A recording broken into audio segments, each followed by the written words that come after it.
Sandhan. All Gujarat Integrated Classroom. સેટેલાઇટના માધ્યમથી જોડતી કડી એટલે સંધાન. Hello friends, good morning. Welcome to Sandhan series of lectures for English literature. This is Dr. Himanshu Srivastava from studio. I'm from Sardar Patel University. With me, the expert lecturer today is Dr. Mandalia. He is the reader at Sardar Patel University Department of English. The topic that we would be discussing today is Girish Karnad as a playwright. What we would be focusing on is Girish Karnad, the life of Girish Karnad, some post-colonial elements, post-independence era, and then the plays of Girish Karnad, and then we'll be focusing on the characteristics which are typical about Girish Karnad and why he is well known as a playwright. Over to you, sir. Friends, today I would like to discuss before you an eminent personality, Girish Karnad, as a playwright. But I would like to begin with the literary scene in the post-independent India.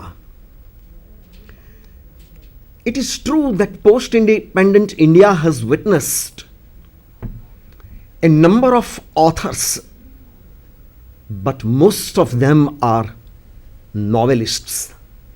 The output of fiction in English which we find in the post-independent era is more than the output of English drama. This is one basic fact which we have to admit. We have a number of novelists, right from, we can say, Mulk Raj Anand, R.K. Narayan and others, up to Nayantara Sahgal and Vikram Seth and Shashi Tharoor and others. But the same way we do not have a number of dramatists writing drama in English. Most of the playwrights which we saw in the post-independent era, this is the second fact which we have to accept. They have written their plays originally in their regional language and later on they are translated into English. We have a number of examples before us. For example, Honorable Badar Sarkar Sahab wrote his plays originally in Bengali and later on translated into English. We have the example of Evam Indrajit before us. We have the example of Honorable Vijay Tendulkar Sahib before us, who wrote his plays basically in Marathi, whether it be Kamla or Ghasiram Kotwal or Silence the Court is in Session. Originally they were written in Marathi and later on translated into English.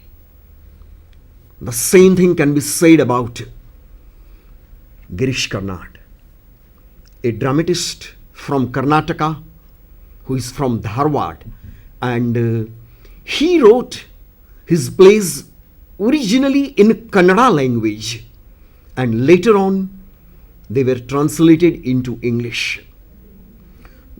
There are very few, just like Guru Charan Das or Mahesh Dattani or Asif Karimboy, who write originally in English.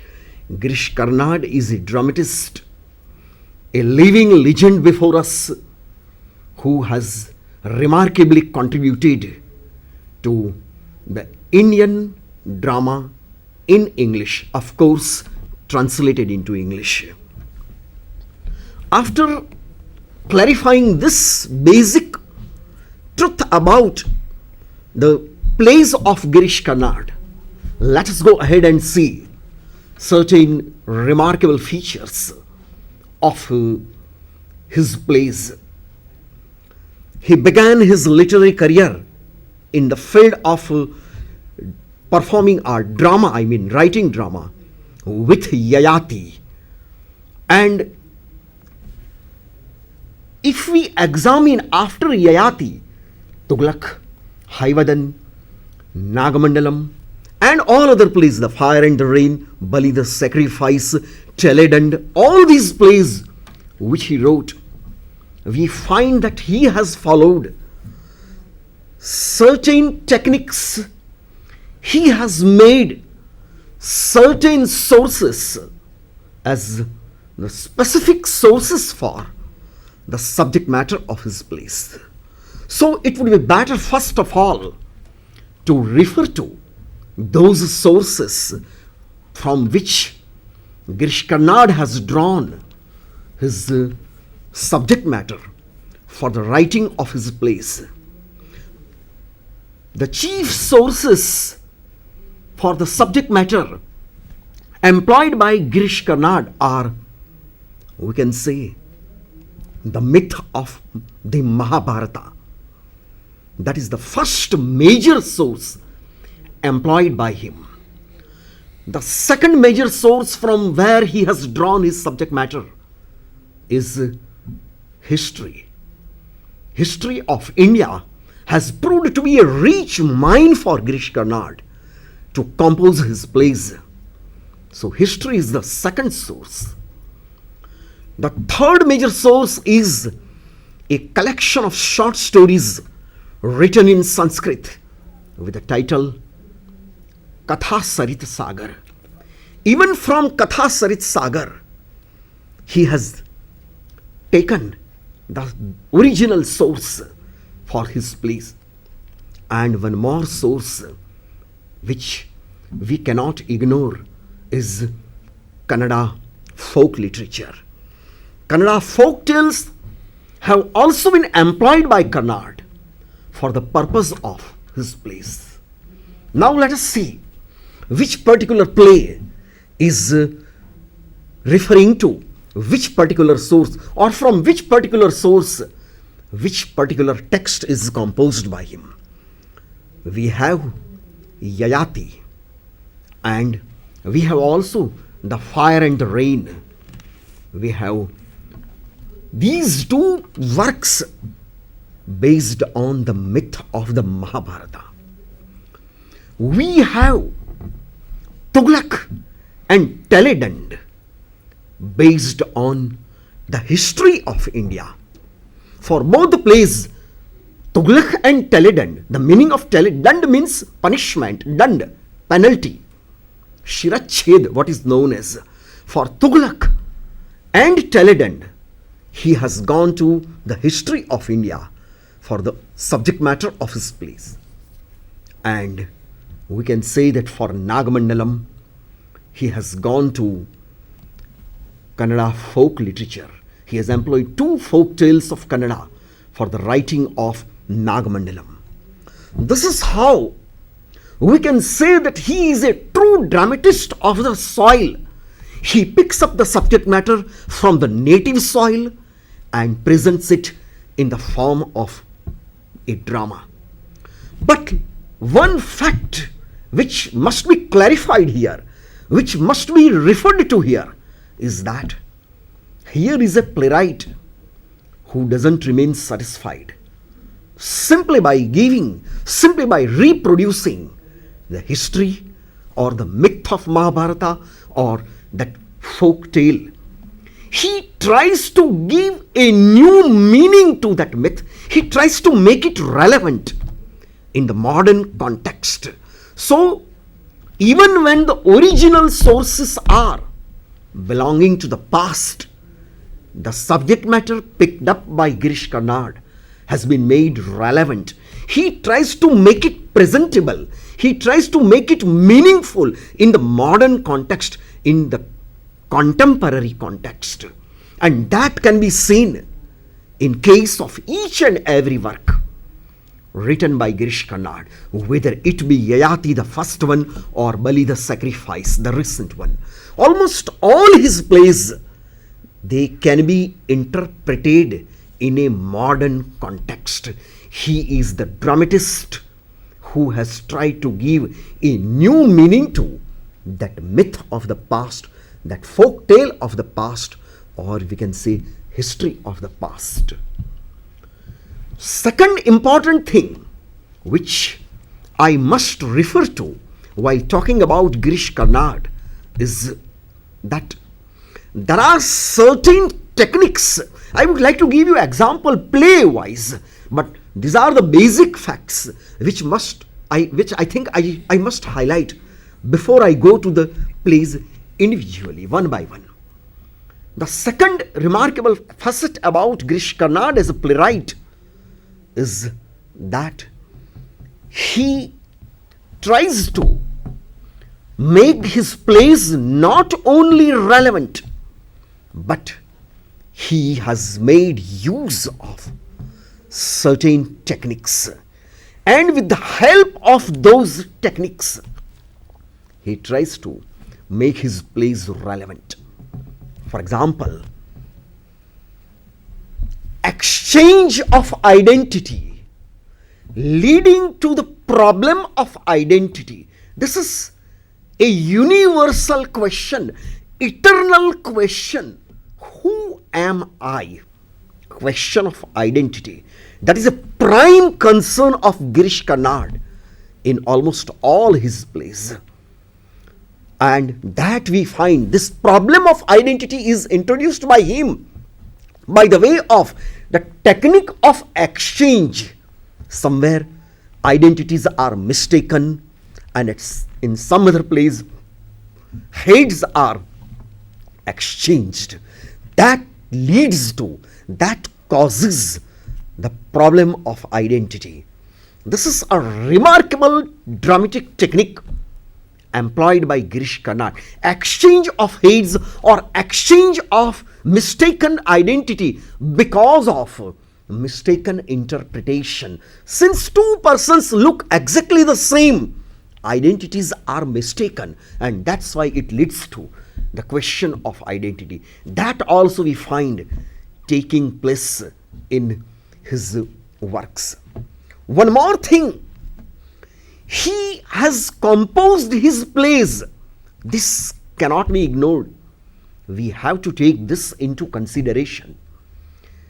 Almost all his plays are composed by him, taking into consideration contemporary situation. For example, Tughlaq was published in 1964 when there was a particular time of a particular prime minister, and since the matter was relevant, matter of Tughlaq was that historical emperor who has entered into history now, that matter was relevant. So at that time he picked up the matter from history and composed Tughlaq. The same way we can say that when at a particular time in the early 90s, when Mandal Panch and when Mandir Masjid issue was going on, he picked up the matter from history once again and gave a play that is Teledand. The same way, when all the people in the world and even in India, they talk about the rights of women, when people have already started talking about the condition of women in the male-dominated Indian society, he gave us a play like Nagamandalam and created a character of Rani, through which he tries to highlight what exactly is the place of an average Indian woman in a male-dominated Indian society. And the play now becomes even more relevant after the recent incidents which we all know. Now, the thing is, I won't call Nagamandalam as a feministic play because it doesn't fulfill one remarkable condition for a work to be a feminist work of art. It is not written by a woman, and that's why it cannot be considered. I don't want to make a claim. I don't say that Nagamandalam is a work of feminist piece, but the thing is that it is a work which has definitely given some focus to the condition of an average woman in a male-dominated Indian society. This is how, taking into consideration contemporary time and situation, he picks up his subject matter from various sources like myth, folk literature, or you can say history, and Katha Sarit Sagar, that is a collection of Sanskrit short stories, and presents it all together in a new form and makes it relevant. After highlighting these basic truths about his play, I think now I should switch over to, it is not possible for me to discuss each and every play, but I would like to highlight several plays which I have with me, and on the basis of that, I would like to share with you some of the facts about Girish Karnad as a playwright. The first play that I would like to focus on is a play based on history, and the title is Tughlaq. Tughlaq was published in 1964 when the reign of Pandit Nehru ji was at its climax, we can say. India became free, and Honorable Pandit Nehru ji became the first Prime Minister of India. And taking into consideration Nehruian India, certain facts about it, Girish Karnad wrote Tughlaq. Now, Tughlaq was an emperor who is known for shifting the capital from Delhi to Daulatabad. He was the emperor who introduced for the first time paper currency, because before him currency used to be in the form of coins, but he was the man who gave the idea of, who gave the concept of paper currency, that there can also be currency in the form of notes, paper notes. This emperor has been